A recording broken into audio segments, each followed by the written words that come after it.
ebintu byonna ebyamakulu biva mu kizikiza. Era kankuddiremu, tosobola kutegeera kitangaala okujjako ng'omanyi ekizikiza. Ebintu byonna okufuuka kye birina okufuuka bisooka mu kizikiza.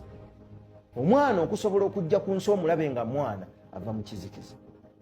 Ekimera okusobola okuvaayo gwe okirabe nga kimera kisooka kubeera mu kizikiza.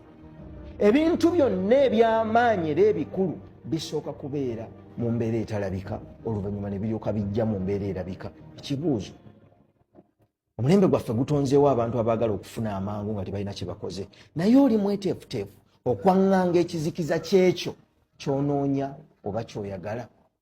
Obulamu buva mu kukaluubirizibwa, buva mu kunyigirizibwa, buva mu kulwanyisibwa. Amagezi ag'ebuziba n'amasomo ag'amaanyi mu nsi gava mu mbeera enzibu. Kyemuva mulaba n'oli omwana we yalina okukubwa emiggo n'okukomererwa, naye waalibadde okkuba ery'okumpi shortcut kuba yali nannyini byonna. Naye ebintu ebirungi biva mu kunyigirizibwa. Tukkiriza